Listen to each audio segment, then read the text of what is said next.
बिस्मिल्लाहिर्रहमानिर्रहीम। अस्सलाम वालेकुम डियर स्टूडेंट्स, मैं हूं प्रोफेसर अजमत अली और आप देख रहे हो मेरा चैनल मैथ्स फॉर यू। आपको फ़र्स्ट ईयर मैथमेटिक्स की क्लास में वेलकम। फ़र्स्ट ईयर मैथमेटिक्स में आप जैसे कि जानते हैं कि हमने chapter number 9 fundamental of trigonometry जो है ये स्टार्ट किया हुआ है।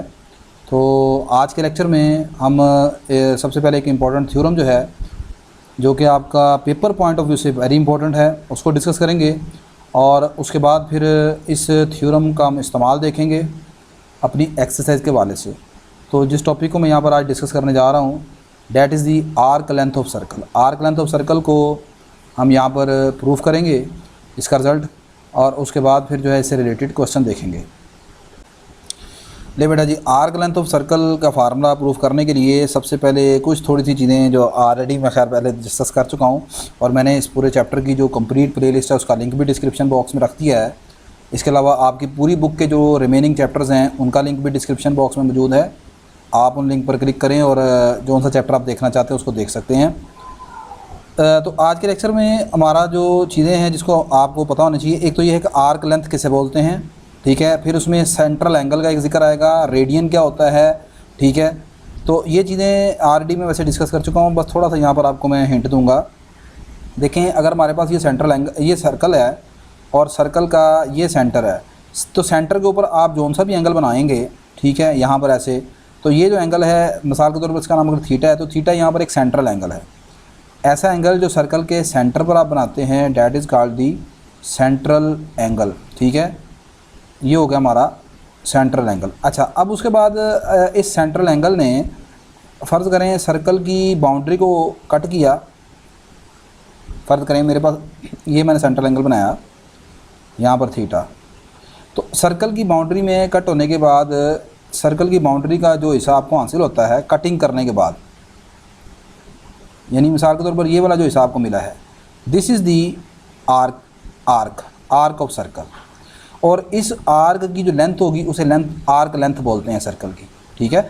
देखो ये जो एंगल मैंने बताया ना, ये वाला थीटा, इस थीटा ने सर्कल को कट किया। कट होने के बाद फर्ज करो यहाँ से ए से लेकर बी तक का ये वाला जो आर्क बनी है, this is the arc of the circle, और इसकी लेंथ को आप आर्क लेंथ बोलते हो, और उसको हम यहाँ पर स्मॉल एल से डिनोट करेंगे। आर क्या है, रेडियस है, थीटा क्या है, यहाँ पर सेंट्रल एंगल है, ठीक है। तो अब इसका हम प्रूफ देखते हैं जी। मैंने लिखा जी कि let there be a circle with centre O and radius r. ये आपके पास फिगर बनी हुई है। इस फिगर में आपने सर्कल का सेंटर लेट कर लिया ओरिजिन के ऊपर, रेडियस उसका आर लेट कर लिया। Suppose that the length of arc A B is l. यहाँ से यहाँ तक, अब यहाँ पर देखो आपने यहाँ पर दो एंगल बनाए हैं, दो तरह के एंगल बनाने हैं। एक तो ये बना है एंगल ए ओ बी, यानी कि एक एंगल ये है, ठीक है। इस एंगल का नाम मैंने रखा है थीटा रेडियन, ठीक है। इस थीटा रेडियन एंगल ने सर्कल को कट किया, तो ए से लेकर बी तक ये जो गोलाई आपको नज़र आ रही है, कर्व नज़र आ रही है, इसकी लेंथ को यहाँ पर हमने एल कह दिया। और ये जो आर्क है इसका नाम ये ए बी आर्क है, ठीक है। जब ये गोल होगी ना, आर्क होगी, तो ए बी के ऊपर आपने इस तरह गोलाई ये इस तरह लगानी है, ठीक है। जब लाइन सेगमेंट होती है तो फिर आप उसके ऊपर सीधी लाइन ऐसे लगाते हैं। तो इस ए बी की जो लेंथ है, आर्क लेंथ, उसे स्मॉल एल से डिनोट कर लिया। And the central angle m, major angle A O B किसके बराबर, थीटा रेडियन। और उसके बाद फिर मैंने यहाँ पर एक दूसरा एंगल बनाया है, और वो एंगल है मेरे पास 1 रेडियन का, और वो एंगल है ये ए O C, angle A O सी। ये किसके बराबर है, 1 रेडियन के बराबर है, ठीक है। ये यहाँ पर लिखा उसने angle A O C 1 radian. अब ये भी सेंट्रल एंगल है। इस सेंट्रल एंगल ने जब सर्कल की इस आर्क को कट करेगा तो रेडियन 1 रेडियन एंगल जब सर्कल को कट करता है ना, 1 रेडियन एंगल की डेफिनेशन ये कहती है जब वो सर्कल की बाउंड्री को कट करेगा, 1 रेडियन एंगल जब भी सर्कल की बाउंड्री को कट करेगा, तो ये जो लेंथ होगी ना बेटा, ये हमेशा रेडियस आर के बराबर होगी। किसके बराबर होगी, रेडियस आर के बराबर होगी। ये इसकी डेफिनेशन होती है 1 रेडियन एंगल की। तो major angle A O C 1 radian हो गया, ठीक है। तो अभी तक क्या समझ आई, हमने दो तरह के एंगल लेट किए हैं। एक है एंगल ए ओ बी जो कि थीटा रेडियन के बराबर है, और एक है एंगल ए ओ सी जो कि 1 रेडियन के बराबर है। ठीक होगी बात क्या नहीं? वीडियो को ज़रा गौर से देखें, आपको समझ आ जाएगी, ठीक है। अब उसके बाद आपने यहाँ से एलिमेंट्री ज्योमेट्री यानी कि जो आप 9-10 तक पढ़ते आ रहे हैं वहाँ से हम एक रिज़ल्ट लेंगे, और वो क्या कहता है गौर से सुनिएगा। We now from elementary geometry that major of the central angle of the arcs of a circle are proportional to the length of their arc. अच्छा, अब नहीं समझ आई आपको, गौर से देखिएगा। यहाँ पर हमने कितने एंगल बनाए हैं? 2 एंगल हैं, एंगल ए ओ बी और एंगल ए ओ सी। एक तरफ आप इन दोनों को डिवाइड कर दें, ये तो कर सकते हैं ना, इसकी तो समझ आई थी, है कि नहीं? कर दिया डिवाइड। और दूसरी तरफ एंगल ए ओ बी के ऑपोजिट जो आर्क लेंथ बनती है, भाई ए ओ बी ये बनता है, एंगल ए ओ बी ये है, इसके ऑपोजिट आर्क कौन सी है? ये वाली, ठीक है। तो ए ओ बी के ऑपोजिट आ गई आर्क ए बी, और इसी तरह ये जो एंगल नीचे ए ओ सी बना है ये वाला, इसके ऑपोजिट आर्क कौन सी है? ए सी, तो नीचे ए सी आ जाएगा। यानी एक तरफ एंगल की प्रोपोर्शन और एक तरफ उसकी आर्क लेंथ की प्रोपोर्शन, बस ख़त्म हो गया। एंगल ए ओ बी किसके बराबर है? थीटा रेडियन के, और एंगल ए ओ सी किसके बराबर है? 1 रेडियन के। ए बी की लेंथ किसके बराबर है? एल के बराबर है। यहाँ से ये देखें ना, ए बी यहाँ से ये किसके बराबर है? एल के बराबर थी ये। और ए सी किसके बराबर है? एंगल मेजर लेंथ ए सी, आर्क लेंथ ए सी किसके बराबर है? रेडियस आर के बराबर है। तो ये थीटा ओवर 1 क्या होगा? थीटा, और theta equal to L over R आ गया। तो ये सिंपल इसका छोटा सा आसान सा प्रूफ है। मैं ये वीडियो लिख के भी समझा सकता था आपको, लेकिन उसमें टाइम टेकिंग प्रोसीजर होता है, चीज़ें ऑलरेडी पहले लिखी हुई हैं, तो एक्सप्लेन करने में टाइम बचता है और आपके लिए भी इसमें ज़्यादा बेहतरी होती है। तो नेक्स्ट अब इससे रिलेटेड क्वेश्चन देखते हैं। ले बेटा, नेक्स्ट अब हम आपकी एक्सरसाइज जो 9.1 है, इसमें question number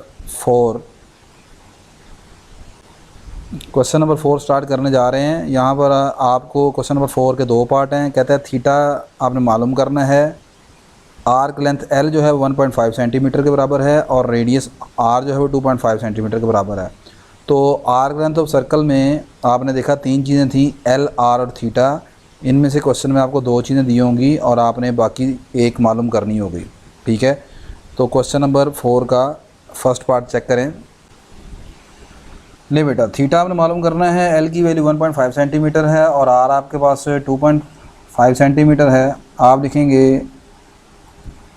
as we know that l जो है आर इंटू थीटा के इक्वल है। तो यहाँ से एल की वैल्यू आपको दी हुई है 1.5 सेंटीमीटर, आर आपके पास रेडियस जो है वो 2.5 है, थीटा आपने कैलकुलेट करना है। तो 2.5 से दोनों साइड पर आप डिवाइड कर देंगे, तो ये आ जाएगा 1.5 ओवर 2.5। इसको आप डिवाइड कर लेंगे, ये आपके पास आंसर आ जाएगा 0.6। तो थीटा का यहाँ पर जो यूनिट है वो रेडियन है, तो आज के साथ आप लिखेंगे थीटा इक्वल टू 0.6 रेडियन। 4 का जो सेकंड पार्ट है, सेकंड पार्ट में आपको जनाब एल की वैल्यू दी हुई है 3.2 सेंटीमीटर, और आर आपके पास गिवन जो है बेटा वो आपके पास है जी 2, यहाँ पर सॉरी सेंटीमीटर नहीं है, ये 3.2 मीटर है, और आर जो है वो भी 2 मीटर है, ठीक है। तो सेम आप यहाँ पर दोबारा फार्मूला यही वाला लगाएंगे, l is equal to r theta. L की वैल्यू यहाँ पर है 3.2, आर आपके पास यहाँ पर 2 है। यहाँ पर एक चीज़ याद रखिएगा कि आपके ना एल के और आर, रेडियस आर और एल, इन दोनों के यूनिट एक जैसे होने चाहिए। बुक जहाँ तक बुक के क्वेश्चन हैं, बुक के क्वेश्चन में तो यूनिट सेम है, लेकिन कभी एमसीक्यूज बना दे या एंट्री टेस्ट के क्वेश्चन आ जाए तो वहाँ पर आपने फिर इस चीज़ को ज़रा चेक करना है केयरफुली कि क्या ये यूनिट सेम है या मुख्तलिफ हैं। तो यहाँ फ़िलहाल ये सेम है। तो यहाँ पर जनाब ये थीटा दोनों तरफ 2 से डिवाइड कर देंगे, आ जाएगा theta is equal to 3.2 over 2 that is equal to 1.6 radian. तो क्वेश्चन नंबर 4 के थे 2 पार्ट, वो हमने कंप्लीट कर लिए। क्वेश्चन नंबर 5 की तरफ हम बढ़ते हैं। क्वेश्चन नंबर 5 में आपको कहा जा रहा है कि आपने एल की कीमत मालूम करनी है। पहले पार्ट में आपके पास थीटा जो है वो पाई रेडियन के बराबर है, और आर की वैल्यू आपको दी हुई है 6 सेंटीमीटर। तो फार्मूला वही वाला इस्तेमाल करेंगे, l is equal to r theta. L equal है आर थीटा के। तो एल की वैल्यू आपने कैलकुलेट करनी है। आर आपके पास 6 है, थीटा की वैल्यू पाई रेडियन यानी पाई ही लिखेंगे यहाँ पर, इसको पॉइंट में चलें बदलना है तो बदल लें। ये आ जाएगा 6 पाई भी लिख सकते हैं जवाब, और पाई की अप्रॉक्सीमेट वैल्यू यहाँ पर मैं ले रहा हूँ 3.1416। तो इसको आप मल्टीप्लाई कर लें, ये आ जाएगा आपके पास 18.85 सेंटीमीटर। नेक्स्ट इसके बाद है जी इसका सेकंड पार्ट। तो सेकंड पार्ट में क्वेश्चन नंबर 5 के सेकंड पार्ट में बेटा आपको दिया हुआ है यहाँ पर। अब ये थोड़ा सा क्वेश्चन मतलब कह सकते हैं कि इसमें थोड़ी सी कैलकुलेशन आपको करनी पड़ेगी। थीटा आपको दिया हुआ है 65 डिग्री 20 मिनट, और आर की वैल्यू जो है वो है 18 मिलीमीटर। अब जैसा कि मैंने बताया कि इस फार्मूले में जो सबसे इम्पोर्टेंट चीज़ है वो ये है कि आपने थीटा को यहाँ पर ये एंगल है सेक्साडेसिमल सिस्टम में, यानी ये डिग्री में भी दिया हुआ है और 7 मिनट में है, ठीक है। तो आपने इस एंगल को सबसे पहले रेडियन में बदलना है। तो रेडियन में कैसे बदलेंगे, जो क्वेश्चन नंबर 1 में मैं आपको चीज़ बता के आया हूँ। तो यहाँ पर आप लिख लीजिएगा firstly we convert theta in radian.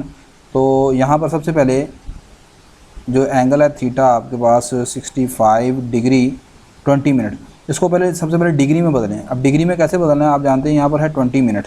तो 1 डिग्री जो है वो होती है आपके पास 60 मिनट के बराबर, ठीक है। तो दूसरे अल्फाज में 1 मिनट जो है आपके पास 1 मिनट वो आ जाएगा 1/60 डिग्री के बराबर। तो क्या करना पड़ेगा, असल में 20 मिनट को है ना, तो 20 मिनट को आप 60 पर डिवाइड करेंगे। मिनट से डिग्री में जाना है, मिनट से डिग्री में जाना है, तो डिग्री 1 घंटे के बराबर है। तो आपने छोटे यूनिट से बड़े यूनिट में जाना है तो डिवाइड करना है। तो 20 को 60 पर डिवाइड किया और बाहर यहाँ पर डिग्री का निशान लगा दिया। अब यहाँ पर ये आप कटिंग करेंगे, 20 और 60 को काट देंगे, बाकी रह जाएगा 1/3। इसका आप एलसीएम ले लें, ये आ जाएगा बेटा आपके पास 196 ओवर, ये पॉइंट नहीं है 196 है, 196 ओवर 3 डिग्रीज़। अब इसे आप बदलेंगे रेडियन में। अब रेडियन में कैसे बदलना है आप जानते हैं कि 1 डिग्री जो है वो पाई ओवर 180 रेडियन के बराबर है। तो इसे रेडियन में बदलने के लिए आपने 196 ओवर 3 को पाई ओवर 180 से मल्टीप्लाई करवा दिया, पाई ओवर 180 से मल्टीप्लाई करवा दिया, और साथ आपने लिख दिया इससे। आप यहाँ पर पाई ओवर 180 की पॉइंट वाली वैल्यू भी लगा सकते हैं। 1 डिग्री इसके बराबर भी होती है 0.01745 रेडियन। पाई की आप अप्रोक्सीमेट वैल्यू लगा देना 3.14। तो उसके बाद इसको कैलकुलेट कर लें तो थीटा आपके पास जो आंसर आएगा ना रेडियन में, कैलकुलेटर आपके पास मौजूद है 1.1403 रेडियन। ये थीटा आपका रेडियन में आ गया। बस अगला काम अब कुछ भी नहीं है, आपने यहाँ पर फार्मूला लगाना है L = R थीटा का। R की वैल्यू कितनी है 18 है, थीटा आपके पास कितना है 1.1403। इसको मल्टीप्लाई कर लें, ये बन जाएगा आपके पास 20.53 मिलीमीटर, ठीक है। तो ये आपका क्वेश्चन नंबर 5 कंप्लीट हो गया। नेक्स्ट क्वेश्चन नंबर 6 जो है वो भी, उसमें भी यही फार्मूला इस्तेमाल होगा। तो क्वेश्चन नंबर 6 को देखते हैं। 6 में आपने R की कीमत मालूम करनी है, जबकि आपको L और थीटा गिवन है। तो पहले पार्ट में L आपके पास गिवन है जी 5 सेंटीमीटर, और थीटा जो है वो हाफ़ रेडियन के बराबर है, हाफ़ रेडियन के बराबर है। तो फार्मूला आप वही इस्तेमाल करेंगे कि एज़ L इक्वल है R थीटा के। तो L की वैल्यू आपने मालूम, L आपके पास गिवन है 5 है, R आपने कैलकुलेट करना है। थीटा की वैल्यू 1/2 रेडियन, 1/2 का मतलब है 0.5, या चले 1/2 लगा लेते हैं। तो ये 2 दूसरी साइड पर जाकर मल्टीप्लाई हो जाएगा, L = 10 आ जाएगा। तो L की वैल्यू, अब R और L का यूनिट सेम है, तो L यहाँ पर सेंटीमीटर है तो R भी सेंटीमीटर में आपने लिखना है। नेक्स्ट आपके पास है जी इसका सेकंड पार्ट, और सेकंड पार्ट में L आपके पास गिवन है 56 सेंटीमीटर और थीटा 45 डिग्री के बराबर है। अब यहाँ पर भी चूँकि एंगल आपका डिग्री में है तो इसे आप पहले रेडियन में बदल लें। आप लिखेंगे एज़ 1 डिग्री जो है वो आप जानते हैं किसके बराबर होती है, पाई ओवर 180 रेडियन के। तो दोनों तरफ 45 से मल्टीप्लाई करवा देते हैं, 45 डिग्री आ जाएगा आपके पास 45 × π/180। तो 180 और 45 को काट दें, बाकी रह जाएगा π/4 रेडियन, π/4 4 रेडियन। ठीक है, तो अब ये आप यहाँ पर इसकी फार्मा यूज़ करें। एज़ एल जो है वो आर थीटा के बराबर है। एल की वैल्यू आपके पास है जी यहाँ पर 56। आर आपने यहाँ पर कैलकुलेट करना है, थीटा निकला है π/4। तो आर यहाँ से कितना आ जाएगा, आर आ जाएगा 56 × 4 डिवाइडेड बाई पाई। तो आर की बेटा वैल्यू आपके पास आ जाएगी 56 को 4 से मल्टीप्लाई करके, पाई की तकरीबन वैल्यू लेने 3.14। ठीक है, तो आंसर बनेगा 71.30 सेंटीमीटर। तो ये आपके जो क्वेश्चन नंबर 4, 5, 6 थे ये अल्हम्दुलिल्लाह हमने कंप्लीट कर लिए, जिसमें आर्क लेंथ ऑफ सर्कल का फार्मूला इस्तेमाल होता है। एक क्वेश्चन था क्वेश्चन नंबर 3 जो कि मैंने नहीं करवाया, वो भी आप ज़रा देख लें इसी टॉपिक में। ले बेटा, क्वेश्चन नंबर 3 आपका इन दिस सेंस के शॉर्ट क्वेश्चन के बारे से इंपॉर्टेंट है, ये आया भी हुआ काफ़ी मरतबा। कहता है कि what is the circular major of angle between the hands of watch at 4 o'clock। जब 4 बजते हैं तो दोनों हैंड्स ऑफ वॉच यानी कि मिनट वाली सुई और घंटे वाली सुई के दरमियान कितना एंगल बनता है। तो मतलब आपका ये है कि आपने कुछ ये सिचुएशन बतानी है। ये फ़र्ज़ कर लें कि भाई मैंने अपनी तरफ से एक वॉच बनाई है, ये यहाँ पर टाइम है, ये आपने बताना ये है कि यहाँ पर ये जो एंगल बनता है ये, ठीक है, 4 बजे सही है। ये कितना है, ये थोड़ा सा ठीक नहीं बना, 90 लग रहा है बस, लेकिन आप समझ लीजिएगा ड्राइंग मेरी कुछ ऐसी है भाई। तो आपने बताना है कि ये 4 बजे यहाँ पर एंगल कितना बनता है, ये आपने कैलकुलेट करना है। अच्छा, आप मुझे बताएं कि आमतौर पर आपने देखा कि घड़ियों पर कितने नंबर लिखे होते हैं, 12 तक होते हैं ना, 12, 1 अप टू 1 चलता आएगा 12, तो 12 नंबर हैं। अब अगर फ़र्ज़ करें कि अभी इस वक्त 12 बजे हैं रात के या दिन के, तो दोपहर 12 बजे दोबारा फिर यहाँ पर सुई यही घंटे वाली जो सुई है, ये वाली आर एंड जो है आपकी आर एंड, यही दोबारा मतलब 12 दोबारा कब बजेंगे, यही दोबारा बजेंगे 12 घंटे के बाद, आफ्टर 12 आवर्स। 12 घंटे गुजरने के बाद यही सुई दोबारा इधर होगी। अब ये सुई ने ये जो पूरा डिस्टेंस तय किया है, पूरा एंगल कितना तय किया है, यहाँ से यहाँ तक घूमते घूमते घूमते घूमते घूमते दोबारा इधर आई है, ये टोटल बनते हैं 360 डिग्रीज। ऐसे ही है, इसका मतलब ये है कि ये आपके पास 12 जो टोटल 360 डिग्री एंगल है ना, टोटल 360 डिग्री एंगल्स, यहाँ पर पहले लिखेंगे और एंड, पूरा स्पेलिंग लिख लीजिएगा, घंटे वाली सुई और and covers 360 angles in 12 hours. पूरे 12 घंटे के अंदर अंदर जो है ना घंटे वाली सुई 360 डिग्री का एंगल कवर करती है। दिस इम्प्लाइज, एक घंटे में वो कितना कवर करती है, in 1 hour, in 1 hour hand in 1 hour hand और एंड कवर कितना कवर करेगी, 360 डिग्री को आप 12 में डिवाइड कर दें, आंसर कितना बनेगा, 30 degree cover, 30 degree angle cover करेगी। अब दूसरे अल्फाज में मैं कहना क्या चाह रहा हूँ, इसको आप इस तरह भी लिख सकते हो। देखो जी, आपके पास अगर यहाँ पर 12 हैं और यहाँ पर 1 बजा है, ये 1 है, यहाँ पर 12 है, आपको पता है कि इन दोनों इस वक्त इन दोनों के दरमियान एंगल कितना है, हर 2 कंसेक्टिव नंबरों के दरमियान 2 घंटों कंसेक्टिव घंटों के दरमियान 30 डिग्री का एंगल होगा, यानी ये जो एंगल है ना 30 डिग्री का है। इसी तरह जब ये 2 बज जाएंगे ना तो फिर कितना हो जाएगा, 60 डिग्री। फिर जब यहाँ पर आएंगे एग्जैक्ट आप जानते हैं 3 के ऊपर बिल्कुल 90 का एंगल बनता है, 90 हो जाएगा। और जब 4 आएंगे तो फिर कितना हो जाएगा, 120। ठीक है, तो आंसर बनेगा 120। अब निकालना कैसे है आपने, इन 1 आवर 1 घंटे में कोमा और and cover 30 degree angle, so आपने 4 घंटों में निकाला ना 4 बजे, so in 4 hours, so in 4 hours angle between hands of watch, सुइयाँ जो हैं, सुइयाँ यहाँ पर मिनट वाली और घंटे वाली लेनी है, सेकंड वाली सुई को नहीं कंसीडर कर रहे।